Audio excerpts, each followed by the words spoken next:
Permettez-moi de m'élever avec la plus grande énergie contre l'affirmation que la culture est seconde par rapport à la nourriture. Comme lecteur d'Alternative économique, je sais bien que ce qui commande, c'est d'abord la culture. Pourquoi? Regardez le nourrisson qui vient au monde. La première chose qu'il fasse, qu'est-ce que c'est? C'est de se jeter sur le lait maternel, sur le sein maternel. Non, la première chose qu'il fasse, c'est de crier et de rentrer en communication. L'homme est d'abord un animal de culture et de communication. Alors ensuite, quel encadrement juridique pour le libre-échange? En posant la question comme ça, c'est mal parti. D'une part, le droit et les pratiques sociales sont indissociables. D'autre part, et surtout, cela sous-tend que le libre-échange, le marché ou le capitalisme seraient des phénomènes naturels, comme la loi de la gravitation, dont le droit prend acte et qu'il tente seulement de canaliser. On pourrait le dire comme Robespierre à la Convention le 23 avril 1793 à propos de la Déclaration des droits de l'homme. Vous avez multiplié les articles pour assurer la plus grande liberté à l'exercice de la propriété et vous n'avez pas dit un mot pour en déterminer le caractère légitime, de manière que votre déclaration paraît faite non pour les hommes, mais pour les riches, pour les accapareurs, pour les agioteurs et pour les tyrans. Il propose donc de commencer la Constitution, qui était alors en débat, je vous le rappelle, par la consécration du droit à l'existence et du droit à l'alimentation, qui est son corollaire. Que nous dit Robespierre? En faisant de la propriété privée, individuelle, le pivot des droits de l'homme, c'est foutu. Ne pourrait-on pas penser qu'en faisant du libre-échange le fondement de l'approvisionnement, c'est foutu? Il semblerait que l'histoire nous montre que l'universalisation par les droits de l'homme se traduit inéluctablement par une dépossession au profit des dominants, et non par une généralisation du pouvoir et des droits. Il y a comme un paradoxe d'analyse très difficile, un mouvement de civilisation qui conduit à la proclamation de droits identiques pour tous, provoque une perte de contrôle des communautés et des hommes sur leur propre destin. Voilà pour le droit. L'universalisation d'économie, par l'usage de la notion de marché, produit un effet identique. Écoutons Max Weber. L'élargissement du marché entraîne irrésistiblement des suites telles qu'il favorise la monopolisation de tout pouvoir de contrainte légitime par un organisme de contrainte tendant à l'universalité. Eh bien, figurez-vous que l'épisode de la guerre des farines en France au XVIIIe siècle le montre très bien. Comprenez que les émeutes de la fin de l'époque sont aussi des batailles d'idées. D'un côté, les émeutiers invoquent les représentations traditionnelles de solidarité communautaire pour, par exemple, s'opposer à la sortie des grains hors de la province. En face, une science d'État en voie de constitution plaide pour la liberté du marché, expression d'une loi naturelle censée réaliser l'équilibre et assurer la prospérité, non pas de la communauté ou de la province, mais d'un espace national rendu homogène par le marché et par le droit. Que fait le libre-échange? Le libre-échange fait exactement la même chose, construire par le marché, par le droit, un espace rendu homogène. Alors, sous le folklore de la guerre des farines, se joue un combat titanesque entre deux conceptions de la vie collective, la conception de la communauté ou la conception de la société, pour continuer de parler dans les catégories de la sociologie allemande. La communauté désigne des groupements naturels clos, fondés sur des liens objectifs, comme la famille ou le voisinage. La société, elle, c'est un groupement ouvert, fondé sur l'adhésion, dont les frontières sont aujourd'hui en expansion continue et atteindraient la dimension de la planète.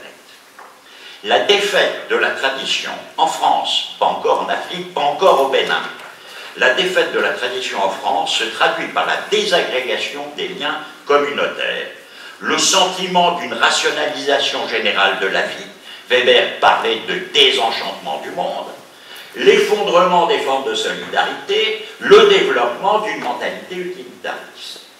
Le progrès prend la forme de la raison. Il s'inscrit dans l'histoire au détriment du lien entre les humains. Les deux forces majeures d'universalisation, l'État et le droit d'un côté, le marché et le capitalisme de l'autre, avancent d'un même pas en se tenant par la main, car l'État joue un rôle essentiel dans le développement de la société de marché. Comment ça? En garantissant la propriété, en garantissant la validité des contrats. Eh bien, ce phénomène d'universalisation s'observe particulièrement bien s'agissant du droit de propriété. Jusqu'à la fin de l'Ancien Régime, jusqu'à la Déclaration des droits de l'homme de 1789, jusqu'à l'article scélérat pour Robespierre, de l'article 17 de cette déclaration, eh bien, la propriété foncière en France se caractérise par quoi? Par une incroyable complexité. Ces droits sont très subtils. Ces droits sont adaptés au territoire, ces droits sont adaptés au terroir et aux populations qui les occupent. Et bien entendu, ces droits se prêtent très mal au calcul économique rationnel.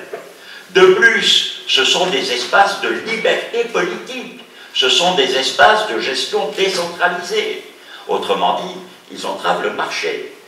Ils mettent un frein aux ambitions individuelles d'accumulation du capital, comme on l'a vu avec le Bénin ce matin.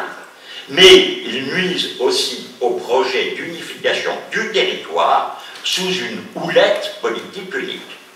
Le passage de la communauté à la société de marché, c'est plus qu'une révolution politique ou juridique. C'est un changement anthropologique. Dans cette analyse, Ferdinand Tönnies, et je vous invite tous les juristes, pas les autres, ils l'ont lu déjà, mais tous les juristes à lire ce livre. Bon. Eh bien, Ferdinand Tönnies montre très bien que la communauté fournit les conditions d'une vie éthique. L'exigence du respect d'autrui n'est pas un vain mot. En revanche, un système qui est fondé sur l'exploitation généralisée produit une société qui repose sur la convoitise et sur la crainte. Dans ce système, autrui n'est pas pris pour une fin en soi, il n'est qu'un moyen d'atteindre nos objectifs ou un obstacle à la satisfaction de désirs, et notamment de désirs de propriété. Alors Max Weber était très pessimiste. Écoutez Max Weber, il n'existe pas l'ombre d'une chance pour que le développement économique de la société puisse nourrir des personnalités libres intérieurement ou des idéaux altruistes. Au contraire, nous les individualistes, les défenseurs d'institutions démocratiques, nous nageons à contre-courant.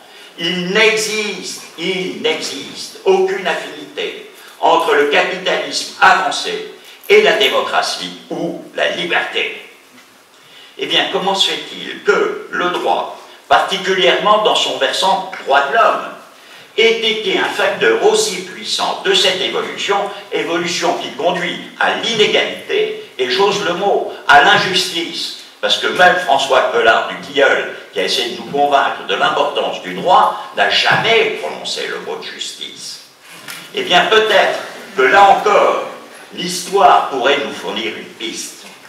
Le Moyen-Âge scolastique marque une césure très nette entre le droit et la justice.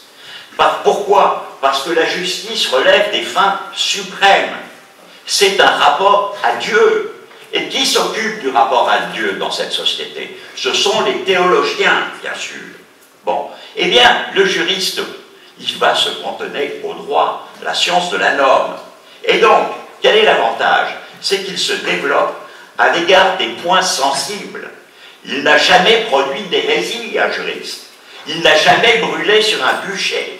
Nous nous tenons à l'abri, les juristes, nous nous tenons à l'abri des fureurs de l'Inquisition. Pour les théologiens, c'est admirable, pour les théologiens, écoutez bien, les juristes sont des idiots politiques. Les juristes sont des idiots politiques. Idiotae politici. Bon. Sans vergogne, ils sont disposés à servir tous les pouvoirs. Et donc, ce positivisme élémentaire et confortable a-t-il jamais quitté les facultés de droit? Lascaux pourrait peut-être démontrer le contraire.